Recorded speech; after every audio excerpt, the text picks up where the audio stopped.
포토샵의 스크립팅 같이 공부하고 있는 정기철입니다. 일단 먼저 뉴스 공지사항 하나 말씀을 드릴 텐데요.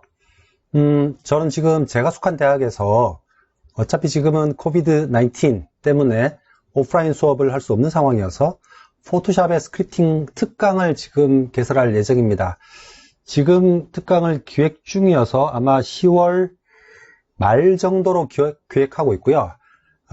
부득불 온라인으로 할 수 있을 것 같아서 아마 학교 외에 계신 분들도 접수를 받아서 아마 온라인으로 실시간으로 한번 수업하는 시간을 기획하고 있습니다.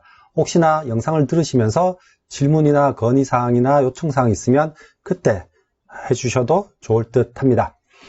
네, 지금 포토샵 일러스트레이터 보고 있고요. 지난 영상부터 지금 어도비 사이트의 공식 사이트에 있는 매뉴얼, 레퍼런스들을 조금씩 여러분들께 노출시켜 드리고 있습니다. 왜냐하면 지금 저도 지금 포토샵 스크립팅, 자바 스크립팅을 이제 배우고 있는 과정이고 제가 다 알지 못합니다.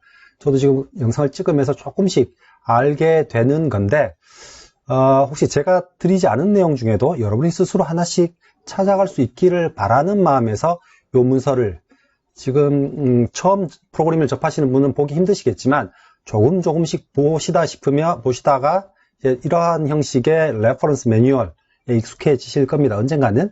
그래서 제가 보여드릴 때 하나하나씩 스스로 조금씩 한번 가보셨으면 하는 생각에 이걸 자꾸 예를 듭니다. 조금 있다가 이 문서, 이 페이지 한번 설명을 드리겠습니다. 오늘 드릴 내용은 조건문입니다. 조건문. 영어로는 conditional statement라고 합니다. 예를 들면 이런 거죠. 포토샵에서 다큐먼트 요거 하나하나 탭을 이제 다큐먼트라고 이름을 지으면 다큐먼트를 여러 개 작업을 할 때가 있겠죠. 그런데 예를 들면 첫 번째 다큐먼트, 두 번째 다큐먼트 여러 다큐먼트를 똑같이 일괄적으로 뭔가 처리를 하고 싶다. 여러 다큐먼트의 사이즈를 똑같이 하고 싶다든가 뭐 레이어를 색상을 같이 하고 싶다 그러면 각각의 다큐먼트를 하나씩 차례로 살펴볼 필요가 있습니다. 스크립팅으로요. 그때는 이제 조건을 따져야 됩니다. 첫 번째 다큐먼트면, 두 번째 다큐먼트면, 또는 첫 번째 다큐먼트의 레이어가 없으면 레이어를 추가하라든가 뭐 이런 식의 조건을 따져야 할 때가 있습니다. 그때 비로소 이제 조건문이라는 걸 쓰면 되겠죠. 굉장히 많이 쓰는 거고요. 근데 처음에는 익숙하지 않을 수가 있는데 굉장히 심플합니다. 익숙해지시기만 하면 돼요. 예를 들면 이런 겁니다. 요게 하나의 조건문입니다. 예를 들면 조건문은 if, 만약 무엇이면 이라는 말이죠. 그래서 if라는 조건문을 나타내는 키워드라고 합니다. 제가 이제 키워드란 말은 자바스크립트에서 미리 사용할 수 있도록 만들어둔 어떤 단어, 명령어죠. 이걸 키워드라고 합니다. 이런 것을 키워드라고 하고요. 아까 이렇게 괄호로 진행되는 것은요. 요 놈은 이제 자바스크립트에서 제공되는 함수죠. 함수. 예, 그 구분을 하시면 되고요. 그럼 if문이 나오면 그 뒤에 조건을 괄호 안에 써줘야 됩니다. 괄호 안에. 꼭 괄호가 있어야 됩니다. 괄호 안에 본인이 판단할 어떤 조건을 써주시면 되는데, 예를 들면, 뭐 이렇게 이런 걸 다 붙여 써도 됩니다. 이렇게 붙여 써도 되는데, 이렇게 띄워 쓰는 이유는 프로그래머, 코드가 읽기 쉽게 하려고 하는 거예요. 그래서 괄호 안에 조건을 쓰면 되는데, 조건 중에는 크기 비교 연산자가 있겠죠. 이런 놈을 연산자라고 합니다. 연산자. 영어로는 오퍼레이터라고 하죠. 다시 들면, 이런 놈을 이제 연산자라고 합니다. 영어로는 operators라고 하죠. 오퍼레이터. 연산자는 우리 수학 시간에 본 거 많이 있습니다. 작으면, 크면, 작거나 같으면. 수학 시간에는 작거나 같으면 이렇게 쓰지만 이렇게 키보드로 쓸 수가 없으니까 작거나 같으면을 붙였으면 됩니다. 크거나 같으면. 그 외에 많은 연산자가 있는데 우리 예전에 변수를 선언하고 A라는 변수에 10을 넣었죠. 요 놈도 연산자라고 합니다. 대입하는 연산자죠. 대입 연산자라고 합니다. 그래서 요 놈은 대입 연산자지 이퀄 연산자가 아닙니다. 그 점을 명확히 하시면 됩니다. 조금 이따 다시 한번 강조해서 설명을 드리겠습니다. 그래서 이렇게 하면 1이 2보다 작으면이죠. 그러면 이 조건을 만족하면 바로 다음의 문장이 실행됩니다. 바로 다음의 문장이 실행되는데 바로 다음의 문장을 뭐 이렇게 쓰셔도 되고요. 뭐 이렇게 쓰셔도 됩니다. 뭐 하여튼 바로 다음의 문장인데, 보기 좋게 하려면 여기서 조건 뒤에 줄을 띄우고 이렇게 탭 키를 한번 넣어서 요 문장은 위에 조건이 만족할 때 실행하는 문장이구나 라고 일부러 이렇게 탭을 줍니다. 그러면 1은 2보다 작으니까 이 문장이 출력되겠죠. alert에서. 이게 또 다른 조건입니다. 1이 2보다 작으면 그 조건이 만족할 때 여러 일을 하고 싶으면 여러 일을 중괄호 브레이스로 감싸줘야 됩니다. 물론 이것도 브레이스를 이렇게 써도 되고요. 뭐 이렇게 써도 되고요. 이렇게 써도 되는데 이건 여러분만의 스타일을 지켜주시면 됩니다. 이렇게도 브레이스를 하기도 하고요. 근데 많은 분들이 이렇게 브레이스 쌍을 따집니다. 다시 무슨 말씀을 하냐면 자바스크립트는 이렇게 인덴트라고 하죠. 들여쓰기라고 합니다. 들여쓰기는 시각적으로 깨끗하게 보이는 기능이지 꼭 문법적인 기능은 아니에요. 그렇지만 중괄호를 여기에 중괄호를 닫고 안에 인덴트를 해서 요 문장들이 조건이 만족할 때 수행되는 문장이다라고 표시를 해주는 겁니다. 그게 중괄호 브레이스의 역할입니다.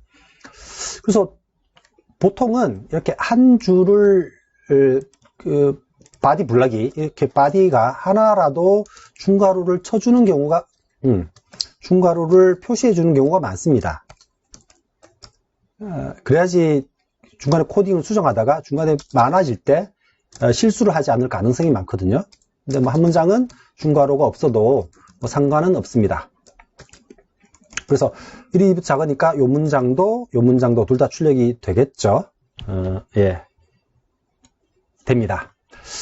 그러면 같다라는 연산자는 아까 이야기한 것처럼 는 이퀄 사인이 하나 있는 것은 대입 연산자라고 말씀을 드렸죠. 그래서 같다, 이퀄은 는이라고 표현을 합니다. 당연히 띄워 쓰시면 안 됩니다. 밑에 빨간 줄이 펴지죠. 그리고 아까 여러분들이 얼핏 보셨을 텐데 if 하고요. 조건을 쓰고요. 중괄호를 하면 자동으로 중괄호가 나오죠. 이때 엔터키를 쳐주시면 그냥 블락이 자동으로 됩니다. 이게 이제 코드를 편집할 때 조금 도움 주는 기능인데 지금 현재 우리 이런 기능들이 다 익스텐션, 우리 확장 프로그램 깔았었죠. 그런 익스텐션 프로그램들이 해주는 일인데 아직 포토샵과 연동되는 우리가 깔았던 익스텐션이 정상적으로 잘 작동하고 있는 것 같지는 않아요. 그렇지만 일부 기능은 제공된다. 그래서 이 문장도 같으니까 출력되겠죠. 그러면 다르면 이렇게 표현합니다. not equal은 느낌표 는입니다. 당연히 또 띄웠으면 안 되십니다. 예, 그러면 다르면이니까 이 문장은 당연히 출력이 안 되겠죠.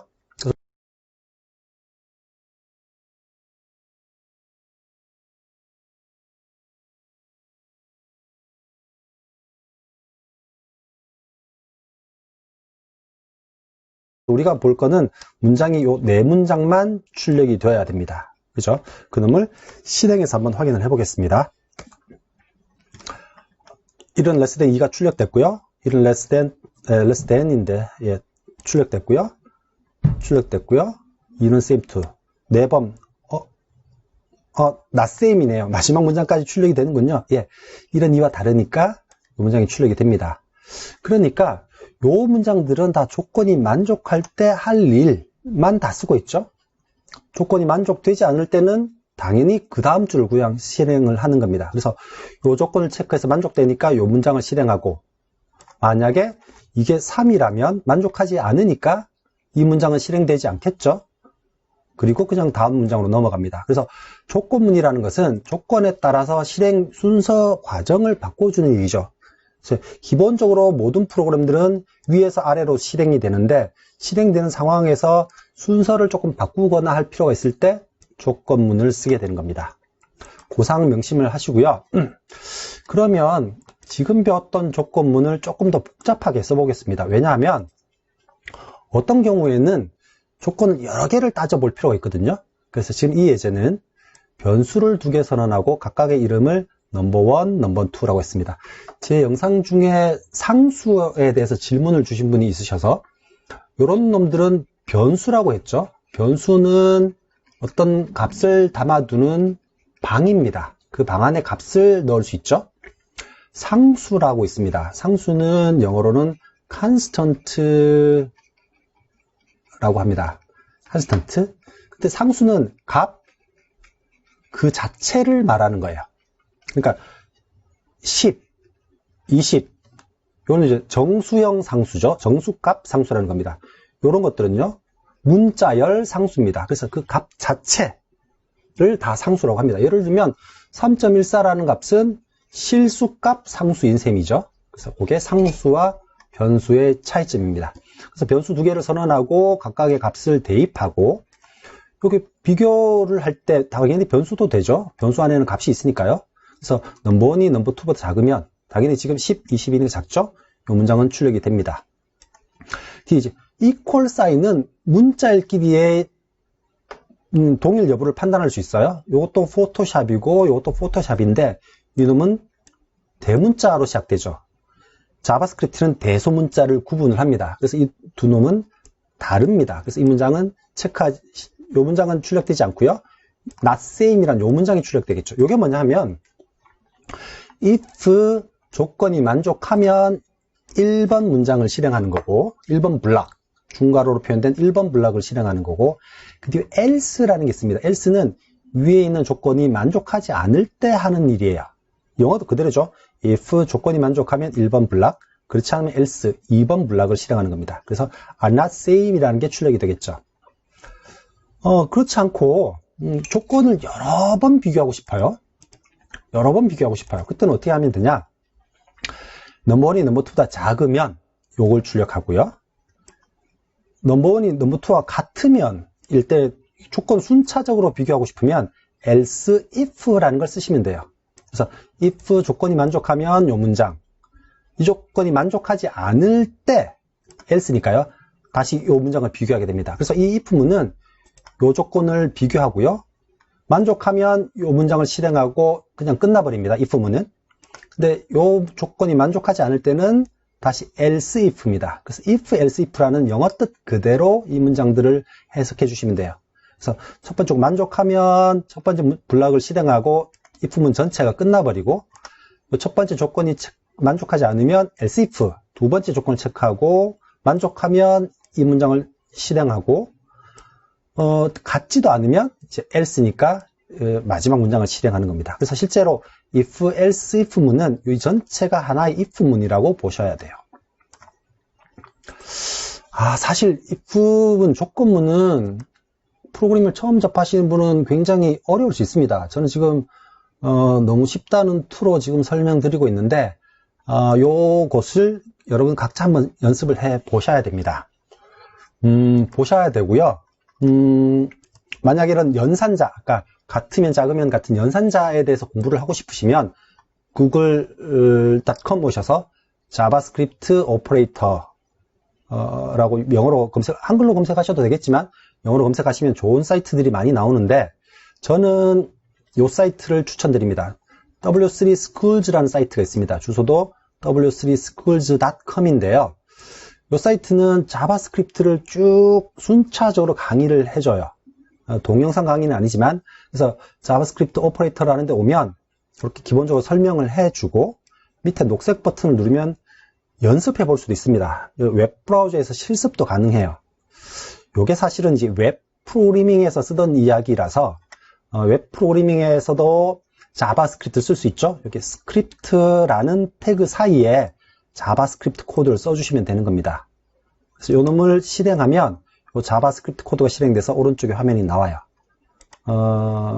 이 내용은 언제 한번 웹 프로그램 소개, 여러분이 자바스크립트가 어느 정도 익숙해지시면 웹 프로그램 소개를 할 때 한번 설명을 드려보도록 하겠습니다. 지금은 일단 그런 사이트가 있다. W3schools.라는 사이트가 있다. 이 정도만 아셔도 될 듯 합니다. 다시 돌아와서요. 다음 코드로 한번 넘어가 보죠. 이제까지 조건문을 배웠습니다. 그러면 우리가 지금 할 일은 이런 겁니다. 포토샵에서 지금 다큐멘트가 아무것도 열려있지 않다고 쳐봅시다. 아무것도 열려있지 않으면 어떤 일을 할 수가 없는 거죠. 그래서 스크립팅으로 포토샵을 쓰려면 현재 어떤 문서가 열려져 있는지를 먼저 체크를 해야 될 겁니다. 그렇게 체크하려면 지난 시간에 우리 다큐멘트 객체 배웠었죠. 오브젝트. 뒤에 어떤 단어가 있으면 점 뒤에 요 놈은 property, attribute, 속성이라고 했습니다. 어떤 정보라고 했죠. 그 이야기를 다시 설명드리면 아까 공식 사이트에 있는 자바스크립트에서 이렇게 검색합니다. Ctrl F 누르셔서 다큐멘트라는 키워드로 한번 검색을 해봅니다. 쭉 검색을 해보면 쭉 검색이 계속 여러 단어가 있으니까요. 보시다 보면 이렇게 다큐멘트라고 제목이 있습니다. 여기 다큐멘트라는 객체를 설명하는 페이지가 90페이지구나 해서 그놈을 클릭해 보시면 해당하는 90페이지로 넘어갑니다. 그러면 프로퍼티가 쭉 나오고요. 그 뒤에 이제 메서드들이 쭉 나오겠죠. 예, 그 다음에 이제 메서드들이 쭉 나옵니다. 그 상황에서 프로퍼티를 쭉 보면 아까 우리가 뭐였죠? 예, length라는 프로퍼티였습니다. 그래서 length가 여기가 죄송합니다. 제가 다큐먼츠인데 다큐먼트로 검색을 했습니다. 그래서 다큐먼츠죠. 다큐먼츠를 검색을 하다 보면 위로 다시 가보겠습니다. 목차 있으니까요. 다큐먼츠 예, 요 놈입니다. 그죠? 다큐먼츠라는 객체에 대한 프로퍼티와 메서드를 설명하는 것 같아요. 그래서 다큐먼츠를 눌러보면 다큐먼츠라는 객체에는 프로퍼티가 3개 있네요. length라는 프로퍼티가 있습니다. 그놈은 넘버, 숫자 값을 의미하고요. 의미하는 바는 이놈입니다. 다큐멘트 안에 있는 엘리먼트들의 개수를 의미하는 겁니다. 그래서 몇 개의 다큐멘트가 열려져 있냐를 보는 거죠. 그래서 다큐멘트다 length가 0보다 크면, 즉 0이라면 문서가 하나도 열리지 않은 거죠. 그래서 1, 2, 3이면 그 하나하나가 열려진 문서라서 0보다 크면이라고 조건문으로 비교를 하는 겁니다. 그러면 또 액티브 다큐멘트라는 대소문자 잘 가리시고요. 액티브 다큐멘트라는 객체가 있습니다. 이놈은 현재 열려져 있는, 예를 들면 여러분이 오픈을 하시면 요 문서가 지금 열려져 있는 문서죠. 요 놈을 지칭하는 객체가 액티브 다큐멘트라는 겁니다. 그래서 액티브 다큐멘트를 DAC이라는 변수로 가져와서 쓰는 겁니다. 그래서 DAC이라는 변수를 하나 만들 건데 그놈은 액티브 다큐멘트를 가지고 있는 변수야 라는 겁니다. 그렇게 되면 지난 시간에 설명드린 것처럼 다큐멘트라는 객체를 또 찾아봐야겠죠. 아까 말씀드린 것처럼 다큐멘트 객체를 찾아봅니다. 그러면 다큐멘트 객체가 여기 있네요. 다큐멘트 객체 중에 쭉 보시면 name이라는 프로퍼티가 있습니다. 스트링 문자열이고요. 다큐멘트 이름입니다. 이 name이라는 프로퍼티가 바로 그 파일 이름을 말하는 겁니다. sample01.psd. 그 다큐멘트 이름은 파일 이름이다 라고 하시면 돼요. 그래서 그 다큐멘트 이름을 alert로 출력하는 거고요. 그렇지 않으면 이라는 말은 else라는 문장은 열려져 있는 다큐멘트가 없으면이죠. 그럼 no document open이라고 alert 하는 겁니다. 요 놈을 실행을 해볼게요. 그래서 alert에서 다큐멘트 이름이 열리죠. 또는 이 다큐멘트를 닫아버리고 다시 실행을 해보면 no document open이라고 나오죠. 요럴 때 이제 조건문을 쓸 수 있는 겁니다. 오늘 영상이 조금 긴데요. 마지막 예제 코드입니다. 아까 말씀드린 것처럼 documents입니다. documents.length가 1보다 크면 이라는 말은 열려져 있는 문서가 있으면이죠. 그러면 예를 들면 문서를 여러 개 열어보죠. 요 놈도 열고요. 또는 new 해서 하나 새로운 문서를 만들어 보겠습니다. 웹 다큐멘트로 아트보드를 찍고 create라면 지금 문서가 하나, 둘 열려 있죠. 이렇게 여러 개의 문서가 열려 있으면 첫 번째, 두 번째인데 첫 번째부터 따지지 않고요. 자바스크립트는 0번째부터 따집니다. 그래서 요 문서가 0번째 문서, 요게 두 번째 문서입니다. 요 0번째 첫 번째 문서입니다. 0번째인지 첫 번째인지 순서는 다큐멘트가 열려진 순서예요. 열려진 순서대로 어떻게 접근하냐 하면 이렇게 대괄호를 써서 접근을 합니다. 이렇게 대괄호를 쓰는 것은 나중에 설명을 드려야 되는데 이렇게 대괄호라는 것은 배열이라는 문법 구조예요. 영어로는 array라고 합니다. 그래서 이렇게 하면 다큐멘트의 0번째 그러면 첫 번째 열린 문서라고요. 인덱스 0번째부터 시작하니까 제 용어를 통일하면 아까 열었던 요 문서는 0번째 문서고요. 요 문서는 1번째 문서가 됩니다. 이렇게 배열의 인덱스라고 합니다. 요 중간에 들어가는 숫자가 대괄호 안에 들어가는 숫자가 요 놈을 인덱스라고 해요. 인덱스는 우리말로 뭐죠? 첨자, 첨자죠. 그래서 여러 다큐멘트가 있는데 0번째 다큐멘트를 가져오겠다라는 겁니다. 그래서 0번째 다큐멘트를 가져와서 아까 .name이라는 프로퍼티 설명드렸죠? 문자일끼리는 문자열을 덧셈으로 붙일 수 있다고 했죠? 그러면 0번째 다큐멘트의 이름이 출력될 거고 그 다음에는 1번째 다큐멘트의 이름이 출력될 겁니다. 그래서 요 놈을 한번 실행을 한번 해보도록 하겠습니다. 실행하면요. first doc은 sample 01.psd 오케이. 두 번째 다큐멘트는 이렇게 untitled 101. 다큐멘트다 라는 거죠. 이렇게 오케이 할 수 있습니다. 제가 사실 벌써 조건문이 들어올 때가 아닙니다. 사실 자바스크립트만 배워도 조건문 들어오기 전까지 몇 시간을 설명을 했어야 되는데 그 설명하는 도중에는 아까 설명드렸던 연산자 같은 것들 제가 굉장히 대충 설명드렸죠. 그래서 필요하시면 w3schools.e에 있는 요 공부를 각자 한번 해 주셨으면 그렇게 스스로 공부하는 것이 본인의 실력을 조금 늘려가게 됩니다. 예, 오늘 다큐멘트에 관련된 조건문을 했었고요. 이제 남은 게 많습니다. 뭐 반복문도 있고요. 뭐 많은데 다음 시간은 실제 다큐멘트를 열어서 거기에 뭔가 다큐멘트의 실제 조작을 한번 해보도록 하겠습니다. 지난번에서는 다큐멘트 리사이즈라는 걸 해봤었는데 그게 아니고 캔버스에 이제 그림도 한번 그려보고 싶어요. 제가 굉장히 궁금합니다. 예, 오늘 우리 6번째 영상 맞습니까? 아니네, 7번째 영상이군요. 7번째 영상 촬영을 마쳤습니다. 혹시 영상을 보시고 궁금하신 분은 밑에 댓글 질문 꼭 올려주시고요. 혹시 이 영상 중간에 보신 분은 앞에 영상부터 차례로 있으니까 차례로 공부해 주시기를 부탁을 드립니다. 그럼 다음 시간까지 안녕.